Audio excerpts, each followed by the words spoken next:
सर्वप्रथम अरुण सरांचं खरंच खूप धन्यवाद की त्यांनी बोलवलं मला इकडे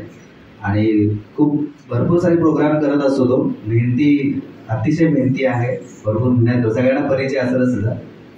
तर त्याचं पहिला धन्यवाद त्याचबरोबर मी थोडंसं नारी ओजेस आणि जीवन ओजेस बद्दल सांगणार आहे तर नारी ओजेस हा जो प्रोडक्ट आहे तर नावातच त्याच्या नारी आहे तर तो महिलांसाठी काम करतो म्हणजे ॲक्च्युली आता मॅडमनी पण सांगितलं की प्रोडक्ट पण नॅपस्टार तोच काम करतोय की लेडीजसाठी भरपूर उपयोगी आहे तर नारी ओजेसचं मेन काम आहे तर लेडीजमध्ये आपण आता सध्या जे बघतोय तर खूप तणावाचं वातावरण आहे आणि लेडीज मॅक्झिमम डबल ड्युटी करते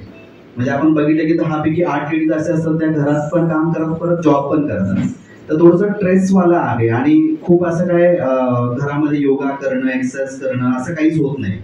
तर मग ह्या सगळ्या स्ट्रेस आणि ह्या वातावरणामुळे किंवा केमिकलचं जे वातावरण आहे आपण सगळ्यांमध्ये केमिकल बघतो की जसं भाज्यांवरती केमिकल फळांवरती केमिकल दुधामध्ये केमिकल पाण्यामध्ये केमिकल सगळ्या ठिकाणी केमिकलचं वातावरण आहे त्या सगळ्याचा इफेक्ट बॉडीवरती होतो आणि लेडीजचं सगळ्यात जो जास्त इफेक्ट होतो म्हणजे हार्मोन्सवरती होतो कारण लेडीजचे हार्मोन्स फ्लक्च्युएट बऱ्याच वेळा होतात जसं मॅडम सांगितलं 3 टाइममध्ये लेडीजचे हार्मोन्स फ्लक्च्युएट होतात तर पिरियड जेव्हा चालू होतात तेव्हा एक नवीन जन्म मिळतो असं बोलतात लेडीजला त्यानंतर जेव्हा जी प्रेग्नेन्सीमध्ये एक बरेचसे हार्मोन्स फ्लक्च्युएट होतात आणि मोनोपॉजमध्ये जेव्हा पाळी जाते त्या 3 टाइममध्ये भरपूर प्रमाणात हार्मोन्स फ्लक्च्युएट होतात लेडीजचे तर बरेचशाच लेडीजला ह्या सगळ्या 3 स्टेजमध्ये जाताना 3 स्टेजहून जाताना बरेचशाच प्रॉब्लेमला फेस करावं लागतं म्हणजे आपण बघतो की लेडीजमध्ये हार्मोन्स इनबॅलन्स झाल्यामुळं जवळजवळ 90% आजार होतात 90% त्रास होतात बॉडीमध्ये मग ते वजन वाढण्यासारखा त्रास असू दे चिडचिडापणा असू दे थायरॉइड सारखा त्रास असू दे किंवा म्हणजे त्याच्याशी कनेक्टेड बरेचसे प्रॉब्लेम्स आहेत हे सगळे प्रॉब्लेम जवळजवळ 90% ते 99% बोललं तरी चालेल हे सगळे प्रॉब्लेम जवळजवळ हार्मोन्सशी कनेक्टेड असतात मग त्या हार्मोन्सला बॅलन्स न करता आपण बरेचसे ट्रीटमेंट घेतो बरेचसेच आपण केमिकलचे मेडिसिन्स घेतो आणि मग जसं वजन वाढलं तर वजन वाढल्यानंतर वजनाच्या ट्रीटमेंट करतो किंवा समजा केस गळायला लागले तर केसांच्या ट्रीटमेंट करतो तर थायरॉइड झालं तर थायरॉइडचे ट्रीटमेंट करतो पण ह्याचं जे मूळ आहे त्याचं मूळ आहे हार्मोन्स इनबॅलन्स झाल्यामुळे सगळे त्रास होत असतात आपल्याला मग या सगळ्या त्रासांच्या मूळावरती ना काम करता आपण काय करतो बरेचसे सिम्पटमॅटिक ट्रीटमेंट करतो म्हणजे ॲलोपॅथीमध्ये सर्रास आपण बघतो की सिम्पटमॅटिकच ट्रीटमेंट होतात ज्या सिम्पटम्सला ट्रीट केलं जातं मुळावरती जातच नाहीये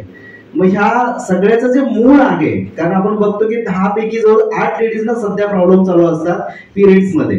की पिरियड्स वेळेवर न येणं आले तर मध्ये ब्लिडिंग फ्लो जास्त न होणं किंवा जास्तच फ्लो होणं या बरेचसे चॅलेंजेस असतात ह्या सगळ्या चॅलेंजेसला जर आपण हार्मोन्सला कंट्रोल केलं ते सगळे प्रॉब्लेम सॉल्व्ह होणारे असतात मग आपण काय करतो ट्रीटमेंट जे करतो तर ऍक्च्युअली सिम्पटमॅटिक ट्रीटमेंट करतो ज्या सिम्पटम दिसतात त्याला ट्रीट केलं जातं मुळाला करत नाही म्हणजे नारी ओजी जे प्रोडक्ट आहे हा याचं मेन काम काय आहे की लेडीजचे जे हार्मोन्स आहेत त्याला बॅलन्स केलं जातं जेव्हा हार्मोन्स बॅलन्स झाले तर बाकीचे जे त्रास आहेत होणारे हे सगळे त्रास कंट्रोलमध्ये येतात पण जर हार्मोन्सला कंट्रोल नाही केलं तर बाकीचे त्रास तुम्ही किती जरी सिम्पटमला ट्रीट केलं तरी काहीच नाही होणार जर एखादं झाड आहे समजा झाडाच्या फांदीला तुम्ही किती पण तोडा ते परत फुटणार आहे पण त्याला जर मुळापासून काढलं तर ते झाड परत नाही येणार मग हे नारी ओजीचे प्रोडक्ट आहे याचं मेन काम आहे की लेडीजच्या हार्मोन्सला कंट्रोल करतो तो आणि एकदा हार्मोन्स कंट्रोल झालं सायकल रेग्युलर झाली की जे बरेचसे त्रास आहेत ते प्रॉपर रिव्हर्स होतात मग हे करण्याचं काम नारी ओजेस करतं हे जर एखाद्या लेडीजनं 3 महिना कंटिन्यू घेतलं तर एकीन करा तिचे जेवढे पण त्रास आहेत हार्मोन्सचे कनेक्टेड होणारे त्रास आहेत हे सगळे पूर्ण मुळासकट कमी होऊ शकतात एवढं जबरदस्त आणि पॉवरफुल प्रोडक्ट आहे तर हे आपण बिंदासपणे कोणाला देऊ शकतो कारण माझ्याकडे याच्याकडे हजारो लेडीजचे टेस्टिमोनियल्स आहेत माझ्याकडे कारण जवळजवळ मार्केटमध्ये मला वाटतं 5-7 वर्षापासून हा प्रोडक्ट चालू आहे आणि त्याचं रिझल्ट एवढं जबरदस्त आहे की मला स्वतः भरपूर लोक व्हिडिओ करून स्वतः पाठवतात लेडीज की मला हा प्रॉब्लेम होता आणि हा सॉल्व्ह झालाय तर ह्या सगळ्या प्रॉब्लेमसाठी नारी ओजेस जबरदस्त काम करतोय आणि छान रिझल्ट आहेत त्याचे त्याचबरोबर जीवन ओजेस हा प्रोडक्ट आहे तर हा बेरी प्रोडक्ट ऍक्च्युली भरपूर सगळे बेरीज मिळून एक प्रोडक्ट बनवलाय तर हा लहान मुलापासून मोठ्यापर्यंत कोणी घेऊ शकतं असा प्रोडक्ट आहे त्याच्यामुळे जे प्रोटीन्स, विटॅमिन्स, कॅल्शियम जे बरंचच कमी असतं बॉडीमध्ये आपल्या, तर हा जसं आपण त्याला आपण फूड सप्लिमेंट म्हणून घेऊ शकतो, ज्यामुळं हे पण कॅल्शियम, मिनरल्स जे पण बॉडीमध्ये कमी आहे तर त्या बऱ्याचशाच लेवलला रिकव्हर करण्यासाठी बराच फायदा होतो. तर आपल्याला थकवा जाणवतो, कारण बऱ्याच वेळा होतं की आपलं 30 नंतर आपण बघतो 30 वय झालं की आपल्याला थोडं जरा काम केलं की थकायला होतं. पण तुम्ही आपण बघितले 10 वर्षाचे मुलगा असतात, 12 वर्षाची मुलं असतात, ही 10 वर्षाच्या आसपासची मुलं आहेत, ही थकत नाही, दिवसभर खेळतात. कारण का? कारण बॉडी डिटॉक्स आहे पूर्ण आणि फुल एनर्जेटिक असतात. पण जसं आपलं वय वाढायला लागतं तसं आपण काय करतो, हळूहळू थकवा जाणवायला लागतो आपल्याला. जरा मेहनत केली, जरा काम केलं, संध्याकाळी फ्रेश नाही वाटत. कारण काय असतं, बॉडी डिटॉक्स होत नाही आपली. मग एवढं सगळं जे केमिकल बॉडीमध्ये जाते, कारण तेलकट, तिखट, आंबट रोज खातो आपण, नॉनव्हेज खातो आपण, बॉडी रोज चांगलाच क्वालिटीचा साबण विकत आणतो आणि बॉडी बाहेरून साफ करतो. आतून आपण बॉडीला कधीच क्लीन नाही करत. आणि जवळजवळ जी स्मॉल इंटेस्टाइन आहे, छोटी आतडी आहे, जी 22 फूट लांब आहे आपली, आणि हिला आपण कधीच क्लीन नाही करत. मग त्याच्यामुळे काय होतं, जे आपण तेलकट तिखट खातोय, एक साधं एक्झाम्पल घ्या, आपण तेल ज्या ताटामध्ये, ज्या प्लेटमध्ये जेवतो किंवा ज्या हाताने जेवतो, तर त्याच्यावर फक्त पाणी टाकलं तर क्लीन होतं का कधी हात?